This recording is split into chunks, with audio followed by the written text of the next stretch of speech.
작가님, 이렇게 중요한 거를 네. 영상에 띄우시면 안 돼요. 그걸 왜 님이 정하세요?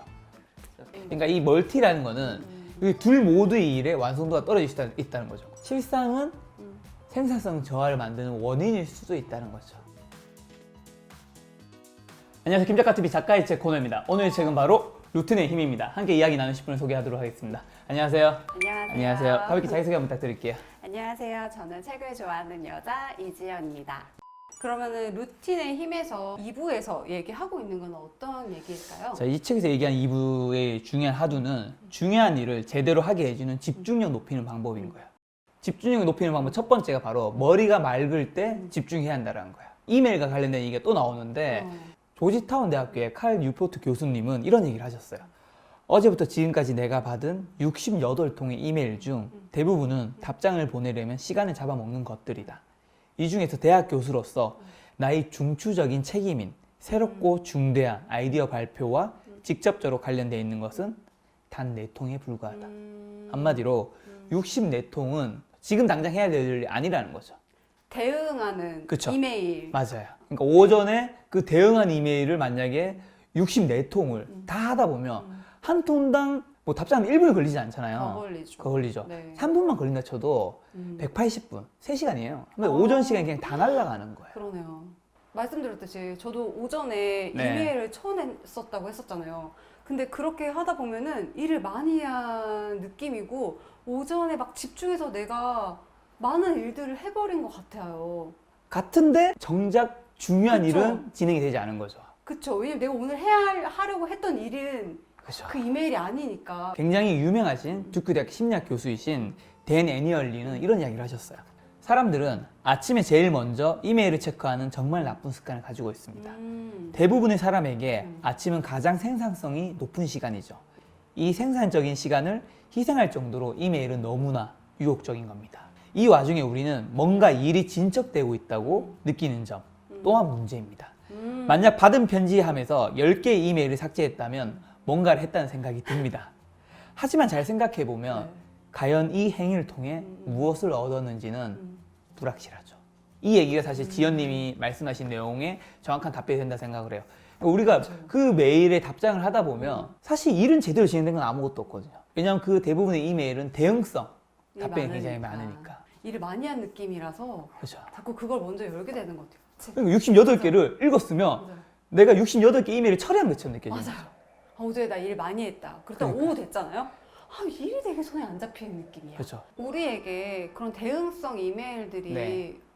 왔을 때는 어떻게 해야 할까요? 답을 해줘야 될 것 같잖아요. 실제로 이거는 네. 두 가지 방법으로 나누면 좋을 것 같아요. 일단 그 직장인 기준을 말씀드릴게요. 그렇죠. 직장인은 이 상사, 자기의 직속 상사나 아니면 높으신 분들, 네. 임원분들이 보낸 메일을 무시할 수 있는 요소가 아니잖아요. 그렇죠. 정말 높은 상사, 그리고 정말 중요한 메일에 대한 답장은 해주는 거죠. 어쨌든 뭐 내 메일이 20통이 쌓여 있으면 제목만 보고 아니면 더 필요하다면 내용을 보게 되면 이게 지금 당장 답변을 해야 되는 건지 그리고 답변을 해야 될 사람인지 답변을 해야 될 상황인지 그걸 알 수가 있잖아요. 네. 그래서 그 중에서 정말 중요한 것들만 지금 다 답장을 해주는 거죠. 실제로 재밌는 거 하나 얘기 드리면 아마존에서는 어떻게 하냐면 상사가 후배에게 어떤 업무를 시킬 수 있잖아요. 네. 그럼 시켰는데 그 후배가 30분 만에 답장을 바로 하며 이런 답장을 해요. 이게 그렇게 급한 일이었어? 되게 놀랍죠? 네. 그러니까 너에게 우선순위에서 이게 중요한 일이었다면 지금 답장을 하는 건 오케이. 근데 너가 상사가 보낸 메일이라서 이게 빨리 답장하는 거는 그건 잘못됐다는 거죠. 너의 일에 우선순위가 있어야 된다는 거죠. 상사라고 해서 꼭 빨리 답장해줘야 되는 건 아니라는 거죠. 물론 한국에서는 이게 좀 통용이 안 될 수도 있어요.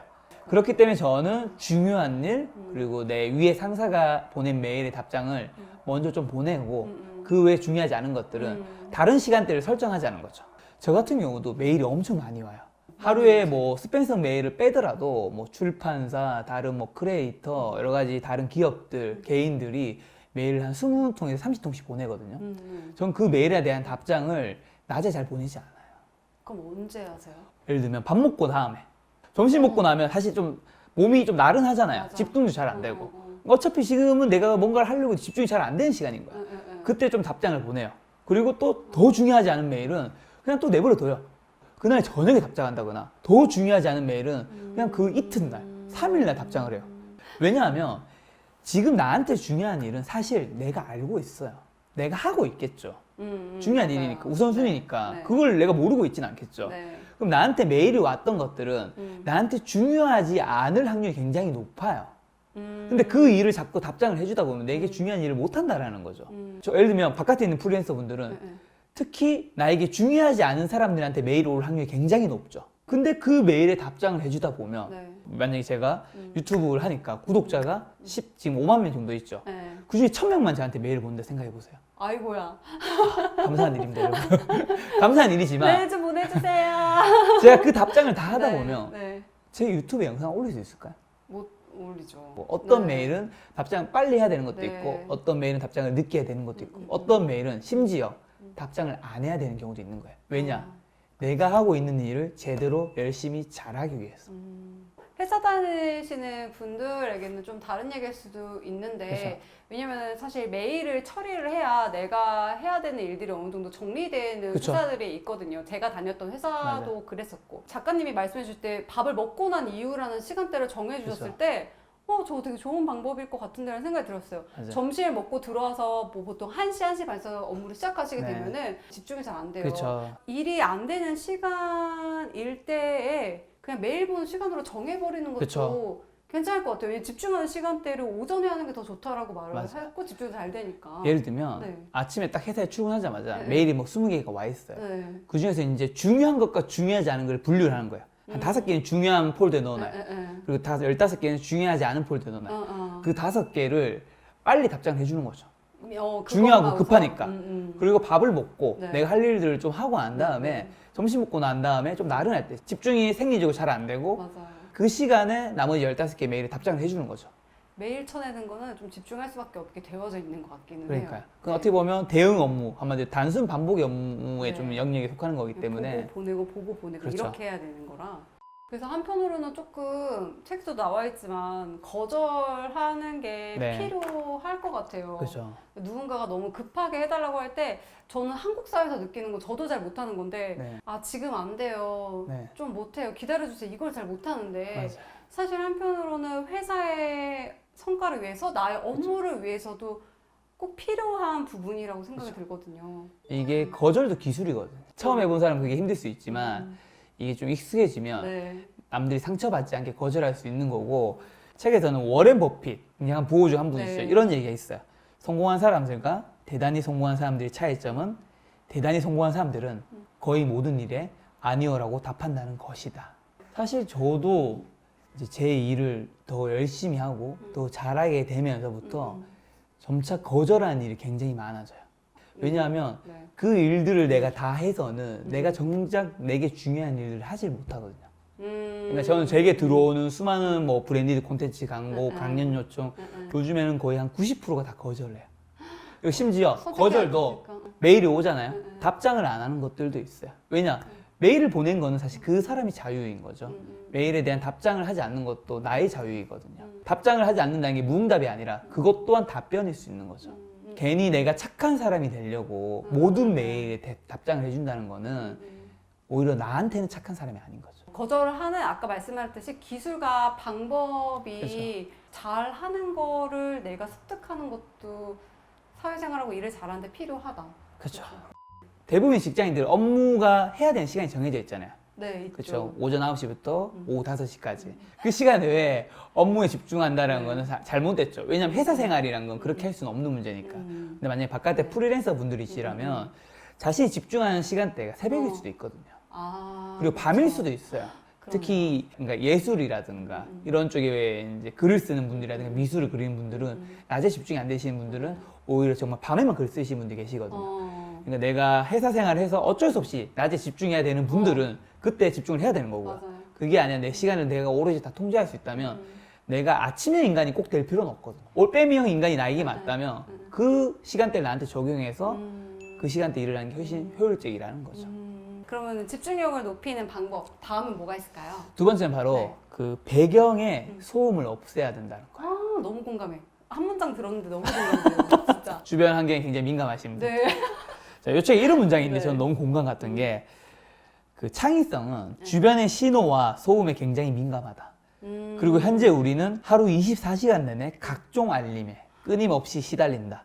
이런 긴급한 요구에 이리저리 끌려다니다 보면 창조를 위해 집중할 수 있는 시간과 공간을 찾기는 더욱 어려워진다. 카톡, 네. 뭐 밴드, 각종 SNS, 그쵸. 이메일 오면은 다들 일하실 때 PC 여기 띵동 뜨거든요. 그렇죠. 그럼 눈에 보여요. 저 제목이 뭐였고 누구한테 왔지. 맞아요, 이게 맞아요. 보이면 이 일을 하다가 신경이 계속 그쵸. 쓰여요. 그리고 소리가 들리면 거기에 다시 집중을 맞아요. 하다가 끌려가게 되고. 맞아요. 이럴 때 어떻게 하세요, 혹시 작가님은? 저도 워낙 다양한 메일과 카톡과 이런 많지. 전화에 답장을 해야 되다 보니까 제 일을 집중을 못 하는 거예요. 왜냐하면 내가 일을 하다가 카톡이 왔어요. 고객사예요. 응. 답장해 줘야 되잖아요. 네.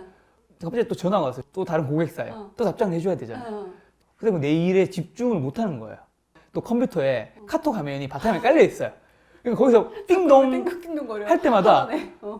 안 보기 힘들잖아요. 궁금하니까. 궁금하고, 뭘까? 맞아요. 그쵸. 어. 그러니까 여기서는 중요한 게 음. 집중하는 시간대에는 환경을 설정해야 한다는 거예요. 어떤 환경이냐면 네. 예를 들면 이메일이라든가 네. 인터넷, 네. 전화를 사용하지 않는다는 건데 네. 사실 이건 좀 극단적인 아, 사례이긴 한데 네. 저 같은 경우는 어떻게 하냐면 대부분 것들을 진동으로 바꾸고 네. 그 다음에 정말 집중해야 되는 시간대에는 무음으로 해놔요. 아. 그 휴대폰이라든가 네. 이런 어떻게 보면 내가 집중이 흐트러질 수 있는 것들을 네. 좀 내 눈에서 치워요. 그 저도 너무 산만한데 막 다 하고 싶거든요. 막 멀티태스킹 막 하고 싶어요. 막 그쵸, 이것도 그쵸. 궁금하고 저것도 하고 싶고 그렇거든요. 근데 정말 집중을 해야 될 때는 네. 메일창이면 몸이 아예 다 꺼버리고 그 맞아요. 창 하나만 딱 띄워놔요. 맞아요. 그것만 볼 수 있게 아예. 맞아. 그러니까 이게 이메일이라든가 인터넷, 전화 사실 이 모든 것들이 약간 대응성 업무이거든요. 맞아. 그쵸. 대답해줘야 되는 맞아요. 것들이죠. 일단 내가 전화를 건 건 아니잖아요. 그쵸. 내가 받은 메일 거. 보낸 건 아니고 상대방이 온 거잖아요. 우리가 이 이메일과 전화와 카톡 이런 것들에 자꾸 보고 대응하려고 하는 이유는 급한 일이 있을까 봐. 근데 그치. 사실 급한 일은 거의 없고요. 좀 그런 전화기라든가 이런 걸 옆에 치워놓고 내가 정말 집중해서 하고 잠깐 쉬는 시간 10분 아니면 뭐 2시간, 1시간 일하고 10분 쉴 때 아니면 2시간 일하고 10분 쉴 때 그때 가서 확인을 하면 돼요. 맞아요. 근데 내 옆에 두고 그걸 마치 실시간으로 확인하려고 하잖아요. 그거를 24시간 계속 노출하면서 내 일을 한다는 거는 24시간 유혹에 흔들리는 순간일 수 있다. 그러니까 너무 많은 우리는 사실 요즘 알람에 노출돼 있죠. 그 그러니까 알람에 그냥 반응하는 것 같아요. 파블로스의 계정. 페이스북도 하죠, 인스타그램도 너무 하죠, 많죠. 유튜브도 하죠. 유튜브도 뭐 내가 구독 눌렀으면 이제 그 영상이 또 뜨잖아요. 업로드 됐으면 그러니까. 상당히 뜨잖아요. 여러분 김 작가 TV 영상 보셔야 되고요. 구독, 구독, 구독, 좋아요. 좋아요. 바탕화면에 뭐 카카오톡이라든가 이런 거를 또 업무 메일로 쓰시는 분들이 있잖아요. 네. 보통 실행화 시켜놓고 자기 업무를 하시잖아요. 그러면서 그걸 안 보려고 노력하시는 분들이 있어요. 나는 안 볼 거야. 그냥 일에 집중할 거야. 그냥 내가 할 때만 할 거야라고 하는데 실제로는 네. 그걸 무시하려고 하는 노력 자체가 또 에너지 낭비거든요.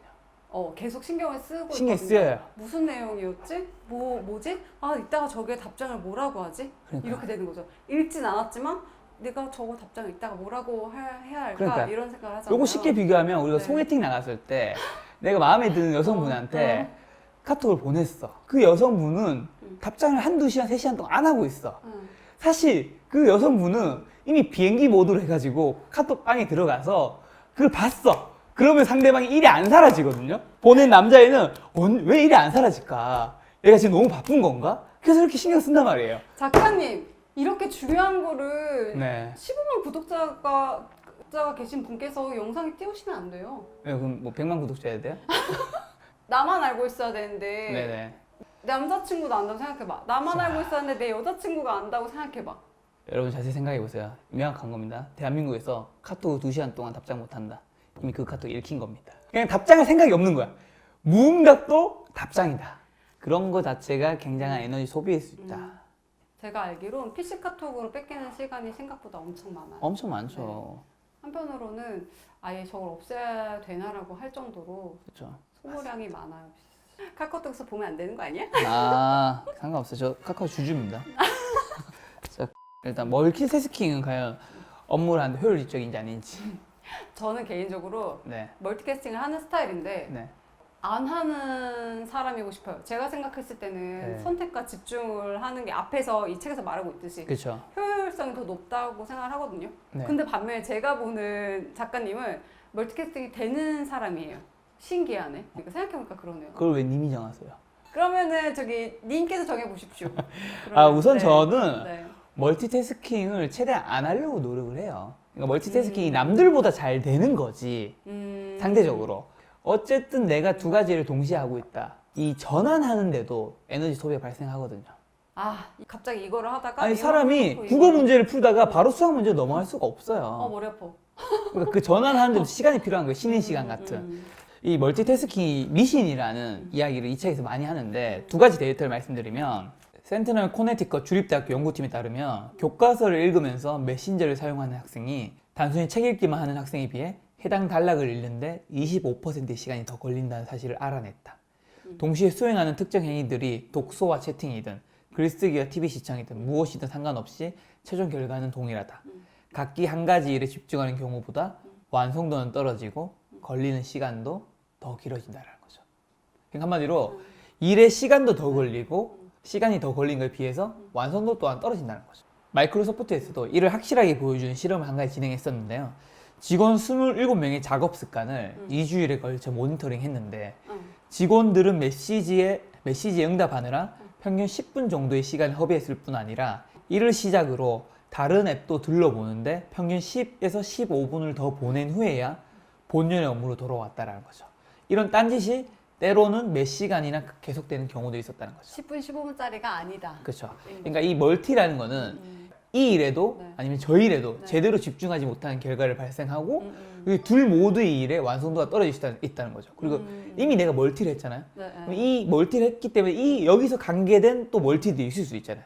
그러니까 다른 것에 또 신경이 팔릴 수 있는 거죠. 그러니까 이게 어떻게 보면 악순환일 수 있고, 이 멀티태스킹이 가능하다는 거는 이 책의 의견에 따르는 것처럼 미신일 수 있다는 거죠. 굉장히 많은 일을 한 것처럼 보일 수는 있죠. 네. 왜냐면 한 번에 두 가지 일을 한 거니까요. 그렇죠. 근데 이도 저도 아닌 거였을 수도 있다. 예전에 만났던 여자친구랑 싸웠던 적이 있어요. 왜 싸웠냐면 네. 제가 그때 굉장히 급하게 뭘 쓰고 있을 때였어요. 근데 여자친구와도 통화도 되게 중요하잖아요. 그쵸. 글을 쓰면서 뭔가 자료 조사를 하면서 여자친구와 통화를 같이 통화했어? 하고 있었어요. 글을 써지고 있긴 해요. 근데 여자친구의 통화에 제대로 집중하지 못하는 거죠. 제 여자친구가 나중에는 오빠 이럴 거면 나중에 통화하자 라고 하더라고요. 사실 그 글도 제대로 못 썼거든요. 써지고 있긴 했으나 네. 완성도가 떨어졌고 여자친구와의 사이도 그 순간만큼은 굉장히 멀어졌다는 거죠. 이것도 안 됐고 저것도 안 된 안 거죠. 됐네요. 두 마리 토끼 잡는 건 어려운 거네요. 우리가 어떤 감정을 섞어보면 네. 이 멀티태스킹 힘들다는 걸 알 수 있는 거죠. 예를 들면 내가 여자친구와 통화하면서 일을 한다. 아니면 내가 어떤 A 친구를 만나고 있는데 그 친구 앞에서 B 친구와 통화를 굉장히 길게 한다. 어머 노매너다. 노매너이고 감정이 되게 상할 수 있잖아요. 아하, 네. 너 왜 나를 만나는데 집중을 안 해? 네. 근데 우리는 일에는 감정이 없다고 생각을 하는데 그렇기 때문에 둘 다 하고 있다고 생각하는 거죠. 네, 네. 근데 실제적으로는 그 일조차도 잘 안 되고 있는 걸 수 있다. 그 멀티태스킹이 네. 효율성의 강화 수단으로 이제 위장하고 있지만 실상은 생산성 저하를 만드는 원인일 수도 있다는 거죠. 예를 들어 뭐 삼성전자에서 반도체를 만드시는 분이 네. 그걸 뭔가 하고 있는데 전화 통화하면서 하고 있어요. 자, 좀 더 가까이 들어와 볼까요? 우리가 운전을 하잖아요. 네. 요즘 근데 운전을 할 때 네. 이제 스마트폰이 보통 이제 티맵이라든가 이런 것들 옆에 딱 설치해 놓잖아요. 그래서 운전하면서 위치를 막 고르기도 하고 맞아요. 운전하다가 좀 심심하니까 어플도 막 켜보고 음악도 막 바꾸고 하잖아요. 막 계속 옆에서 그러고 있어요. 제가 운전하는데 지연님이 그 옆에 찼어요. 운전하면서 다 할 수 있다고 말을 하면서 막 하고 있어요. 속력은 지금 60에서 80이에요. 지연님 마음 편할까요? 생각만 해도 불안해요. 불안하잖아요. 왜 이렇게 불안해? 그냥 생각만 했는데 왜 이렇게 불안해요? 왜냐하면 우리가 이게 도로 위에 있으니까 이게 사고로 이어질 수 있다 생각하는 건데 그렇죠. 우리가 일을 하는 것도 실제로 이게 눈에 보이지 않아서 위험하지 않다고 생각하는 거지만 우리 일에도 사고가 일어날 수도 있다는 거죠. 그 누가 네. 휴대폰을 만지면서 운전하는 사람 옆에서 조수석에 앉고 싶지는 않잖아요. 실제 만약에 멀티태스킹이 되는 분이 있을 수도 있는데 네. 그게 착각일 수도 있기 때문에 한번 그걸 테스트 해보는 거죠. 돌아볼 필요는 있다. 네. 라고 하루는 생각합니다. 멀티태스킹 해보고 네. 하루는 그냥 온전히 일을 한 가지 일에 집중하고 했을 때 어느 게 더 효과가 좋은지. 자, 그럼 다음에 말씀해 주실 내용은 어떤 게 있을까요? 네, 세 번째는 바로 창의적 시간을 사수해야 한다는 거예요. 내가 정말 집중할 수 있는 시간대라는 게 있을 수 있잖아요. 그 시간대를 지정하면 그리고 집중할 수 있는 장소가 있을 수도 있겠죠. 네. 장소라면 내가 집이 집중이 잘 된다면 집이 있고 카페 아니면 도서관 이런 곳을 시간과 장소를 내가 지정해서 하는 것이 업무의 굉장히 효율성이 높을 수 있다는 거죠. 시간 같은 경우는 사람마다 아까 말씀드렸다시피 자기가 집중되는 시간이 낮일 수도 있고 밤일 수도 있잖아요. 그건 자기 생체 리듬에 맞춰서 직장인이 아니라면 그걸 하면 되는 거고요. 네, 네. 그다음에 장소 측면에서도 저는 그것들이 필요하다고 생각하는데 저 같은 경우로 예를 든다면 저는 이제 얼마 전에 유튜브 이제 스튜디오로 사용할 수 있는 공간을 따로 마련을 했어요. 나만의 전용 공간이잖아요. 아, 스튜디오를 만들면? 네. 네네. 이게 나한테는 홈그라운드인 거예요. 네, 이 네. 공간이 난 너무 익숙하고 이 공간에서는 늘 유튜브 스튜디오로서 촬영을 하니까. 근데 그전에는 제가 A 촬영장도 가보고 네. B 촬영장도 가보고 네. C 촬영장도 가니까 네. 집중이 안 되는 거야. 왜냐면 내가 새로 가본 곳이니까. 달라지니까. 네. 우리가 보통 우리 축구 네. 경기를 보면 홈그라운드의 성적이 항상 좀 높은 편이잖아요. 음. 우리나라가 언제 4강 월드컵에 진출했죠? 한국에서 2002년. 그렇죠. 네. 한국에서 열렸기 때문에 네. 현재까지 데이터만 보자면 우리나라가 4강까지 나간 적은 한 번. 2002 한일 월드컵 한국에서 열렸을 때밖에 없어요. 그 한국에서 열린 경기장에 한국 사람들은 그 기후, 간중, 장소 모든 것들이 여기에 최적화되어 있는 거죠. 돌아가고 싶다. 재밌었는데. 네, 재밌었죠. 네. 대한민국. 그래서 나만이 집중할 수 있는 시간과 장소를 찾아보고 그런 걸 설정해서 네. 그 시간이 되고 그 장소에 가는 것만으로도 어, 나를 집중시킬 수 있다는 거죠. 환경도 집중할 수 있게 만들어라가 되는 것 같네요. 맞아요. 그쵸. 우리가 어쨌든 인간이기 때문에 주변 환경에 영향을 받잖아요. 그렇기 때문에 주변 환경에서 내가 집중할 수 있는 환경을 조성하고 집중을 깨트리는 그런 요소를 배제하는 것만으로도 우리 집중력이 굉장히 높아질 수 있거든요. 말했던 이런 것들은 실천, 지금 이렇게 영상을 보시는 와중에도 실천하기 좋은 것 같아요. 그렇죠. 일할 환경을 만드는 공간을 이만큼만 만든다든지 아니면 책을 읽거나 나의 자기개발하는 공간을 책상에 어디 일부만 만든다든지 맞아요. 아니면 아까 말씀하셨듯이 소음을 뭐 없애버리는 무음으로 해놓는 시간대를 설정해 놓는다든지 그쵸. 그런 것들은 지금 당장 실천할 수 있는 것들인 맞아요. 것 같아요. 그리고 이런 집중하는 시간과 장소 이런 것들이 필요하다면 사실은 집중하지 않는 시간도 필요한 거야. 그러니까 세계 1위 시가총액 기업으로 알려져 있는 이제 아마존 기업의 CEO인 제프 베조스는 그 사업이 성장하는 초창기 시절에 월요일과 목요일은 약속을 잘 잡지 않았대요. 왜요? 그 시간에는 이제 자기 사색하는 시간을 가지는 거죠.